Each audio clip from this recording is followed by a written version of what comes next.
ദൈവത്തിൻ്റെ അതിപരിശുദ്ധമായ നാമം വാഴ്ത്തപ്പെടുമാറാകട്ടെ.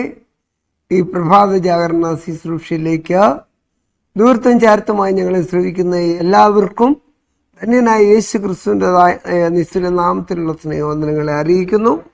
ഈ പ്രഭാത ജാഗരണ ശുശ്രൂഷ നിങ്ങളുടെ ആത്മീയ ജീവിതത്തിൽ വലിയ അനുഗ്രഹമായി തീരുന്നു എന്ന് കേൾക്കുന്നത് അതിയായ സന്തോഷമാണ്. നിങ്ങളായിരിക്കുന്ന ഇടങ്ങളിൽ ദൈവം നിങ്ങളെ ആശീർവദിക്കട്ടെ എന്ന് ആത്മാർത്ഥമായി പ്രാർത്ഥിക്കുകയും ആശംസിക്കുകയും ചെയ്യുന്നു.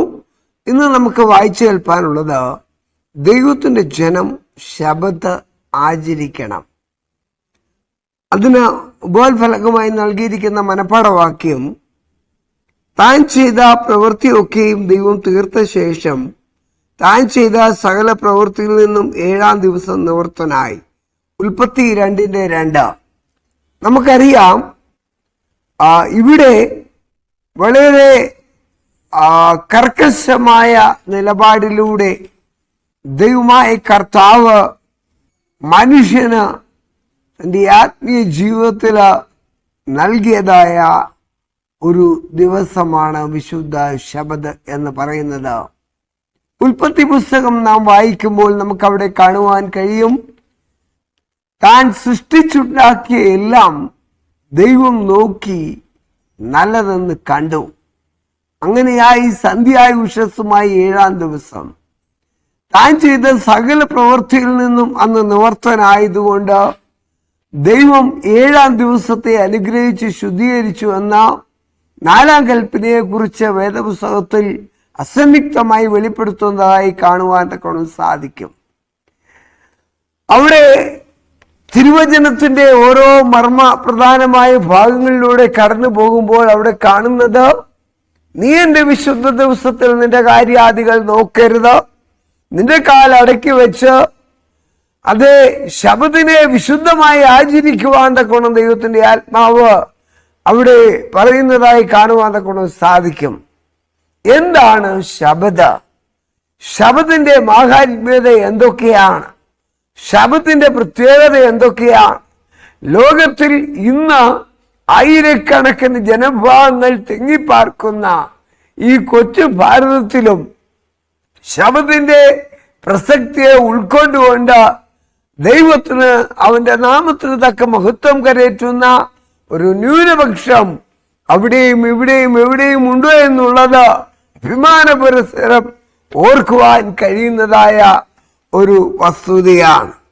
നമുക്കറിയാം, എബ്രായ ലേഖനം 4-ാം അധ്യായം നാം വായിക്കുമ്പോൾ അവിടെ പറയുന്നത്, അവന്റെ സ്വസ്ഥതയിൽ പ്രവേശിപ്പാനുള്ള വാഗ്ദത്തം ശേഷിച്ചിരിക്കാലും ആർക്കെങ്കിലും അത് ലഭിക്കാതെ പോയെന്ന് വരാതിരിപ്പാൻ കേട്ടത് അധികം സ്ഥിരതയോടെ കരുതിക്കൊള്ളുക. അവരെ പോലെ നാമും ഒരു സത്വർത്തമാനം കേട്ടവരാകുന്നു.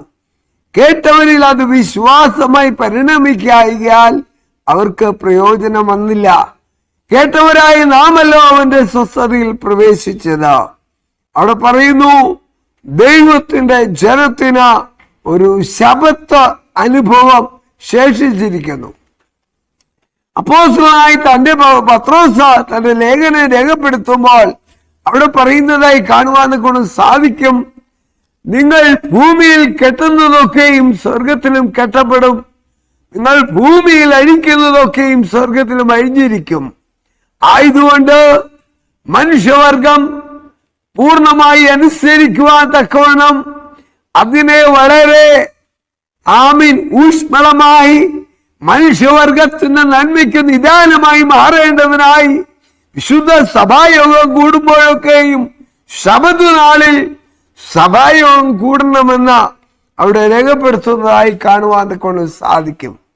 ഇന്ന് പ്രഭാതത്തിൽ ഞങ്ങളെ കേൾക്കുന്ന പ്രിയപ്പെട്ട മാന്യമിത്രമേ, ഈ ലോകത്തിൽ ദൈവത്തെ ആരാധിക്കുവാൻ ദൈവം വേർതിരിച്ചതായി വിശുദ്ധ ദിവസത്തിൽ ദൈവത്തെ ആരാധിക്കുന്നതിന് പകരമായി ദൈവം നൽകിയ വിശുദ്ധ ദിവസത്തിന്റെ വിശുദ്ധിയെ അപലപനീയമാക്കിക്കൊണ്ട് ലോകത്തിന്റെ മ്ലേച്ഛതയുടെ അനുഭവങ്ങളിലൂടെ കടന്നു പോകുന്നവരാണ് ഈ ശബ്ദപരിധിയിൽ ഞങ്ങളെ കേൾക്കുന്നവരെങ്കിൽ, ദൈവത്തിന്റെ ജനത്തിന് ഒരു ശബത്ത് അനുഭവം ശേഷിച്ചിരിക്കുന്നുവെങ്കിൽ അത് ഈ ഭൂമിയിൽ നാം അനുസരിക്കുവാൻ ബാധ്യസ്ഥരാണ്. ഹല്ലേലൂയ. ഈ ലോകത്തിൽ അനുസരിക്കാത്തതൊന്നും സ്വർഗത്തിൽ ചെല്ലുമ്പോൾ പാലിക്കുവാൻ കഴിയുകയില്ല. ഈ ലോകത്തിൽ പാലിക്കാത്തതൊന്നും ദൈവരാജ്യത്തിൽ എത്തുവാൻ കൊണ്ട് പര്യാപ്തമാക്കി തീർക്കുകയില്ല. വിശുദ്ധ ദിവസം എന്ന് പറയുന്നത് ദൈവം തന്റെ പ്രവൃത്തിയിൽ നിന്ന് നിവർത്തനായി അനുഗ്രഹിച്ച ശുദ്ധീകരിച്ച ദിവസമാണ്. ഏദൻ പർദീസ മുതൽ ദൈവം ജനത്തിനു വേണ്ടി ഭാവന ചെയ്ത ആ വിശുദ്ധിയെ തിരിച്ചറിഞ്ഞുകൊണ്ട് വിശുദ്ധനായ ദൈവത്തെ വിശുദ്ധിയിൽ ആരാധിക്കുവാൻ നാം പ്രതിജ്ഞാബദ്ധരായി തീരേണ്ടത് ഏറ്റവും അത്യന്താപേക്ഷിതമാണ്. ഇവിടെ പറയുന്നത് യഹോവ പിന്നെയും മോശയോട് അരുളി ചെയ്യുന്നത്, നീ ഇസ്രായേൽ മക്കളോട് പറയേണ്ടത് എന്തെന്നാൽ, നിങ്ങൾ എന്റെ ശബ്ദങ്ങളെ ആചരിക്കണം, ഞാൻ നിങ്ങളെ ശുദ്ധീകരിക്കുന്ന യഹോവയാകുന്നു. പുറപ്പാട് 31:12. ദൈവത്തിന്റെ നിയമത്തെ നിഷ്ഫലമാക്കുവാൻ ഉത്സുകരായ ചിലർ ശബത്തുക്കൾ എന്ന വാക്കിനെ ഉദ്ധരിച്ചുകൊണ്ട് അതിൽ യഹൂദരുടെ വാർഷിക ശബ്ദങ്ങളെല്ലാം അടങ്ങുന്നതായി വ്യാഖ്യാനിക്കുന്നു. പക്ഷേ തുടർന്നു വരുന്ന അനുകൂല ആവശ്യമായി അവർ ഇതിനെ ബന്ധിപ്പിക്കാതിരിക്കുകയും ചെയ്യുന്നു. ഞാൻ നിങ്ങളെ ശുദ്ധീകരിക്കുന്ന യഹോവയാ എന്ന് അറിയേണ്ടതിന് അത് തലമുറ തലമുറയായി എനിക്കും നിങ്ങൾക്കും മധ്യേ ഒരടയാളമാകുന്നു. അതുകൊണ്ട് നിങ്ങൾ ശബത്ത് ആചരിക്കണം, അത് നിങ്ങൾക്ക് വിശുദ്ധമാകുന്നു. അതിനെ അശുദ്ധമാക്കുന്നവൻ മരണശിക്ഷ അനുഭവിക്കണം. ആകയാൽ ഇസ്രായേൽ മക്കൾ തലമുറ തലമുറയായി ശബത്തിനെ നിത്യനിയമമായിട്ട് ആചരിക്കേണ്ടതിന് ശബത്തിനെ പ്രമാണിക്കണം. അത് എനിക്കും ഇസ്രായേൽ മക്കൾക്കും ഇടയിൽ എന്നേക്കും ഒരു അടയാളമാകുന്നു. 6 ദിവസം കൊണ്ടല്ലോ യഹോവ ആകാശത്തെ ഭൂമി ഉണ്ടാക്കിയത്. 7-ാം ദിവസം അവൻ സ്വസ്ഥമായിരുന്നു, വിശ്രമിച്ചു. ആയതുകൊണ്ട് ഇന്ന് പ്രഭാതത്തിൽ നാം അറിയേണ്ടതെന്നാൽ ശബത്ത് എന്ന് പറയുന്നത് ഒരു സ്വസ്ഥത എന്നാണ് ആ വാക്കിന്റെ അർത്ഥം.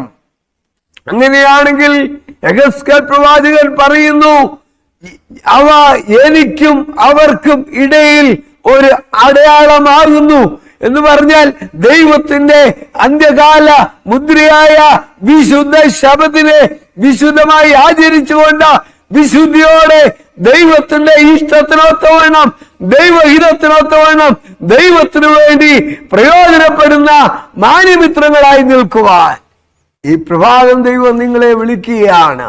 ഒരുവൻ സർവ്വലോകവും നേടിയിട്ടും തന്റെ വിലപ്പെട്ട ആത്മാവിനെ നഷ്ടമാക്കിയാൽ അവന് എന്ത് പ്രയോജനം?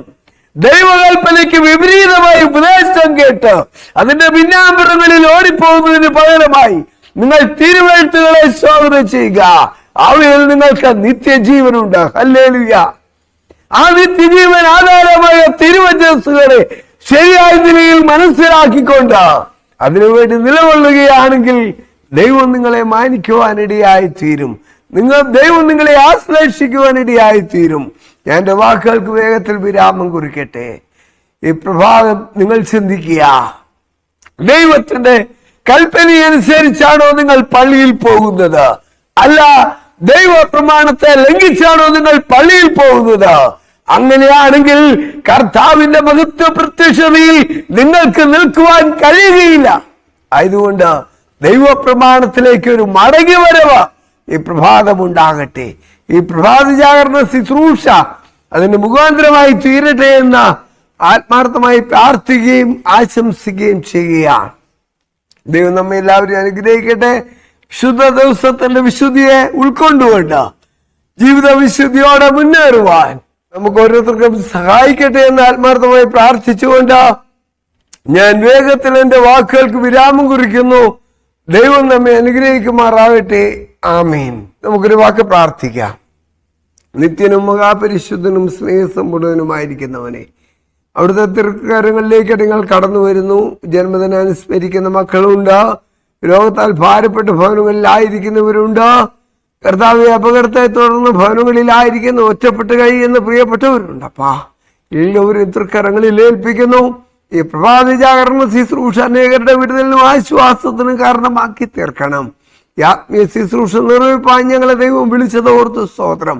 ദൈവത്തിന്റെ തൃക്കരങ്ങളിൽ വഹിക്കണമേ, ആശീർവദിക്കണമേ. യേശു ക്രിസ്തുവിന്റെ വിലയേറിയ നാമത്തില് ഏറ്റവും താഴ്മേടുകൾ അപേക്ഷിക്കുമ്പോൾ കരുണുള്ള ദൈവമേ, കൃപയുടെ യാചനകൾക്ക് മാറാകണമേ. ആമേൻ. ഈ പ്രഭാത ജാഗരണ ശുശ്രൂഷയിൽ ഞങ്ങളെ കേട്ട് എല്ലാവരെയും ദൈവം ആശീർവദിക്കട്ടെ എന്ന് ഒരിക്കൽ കൂടെ പ്രാർത്ഥിച്ചുകൊണ്ട് എൻ്റെ വാക്കുകൾ നിർത്തുന്നു. ആമീൻ.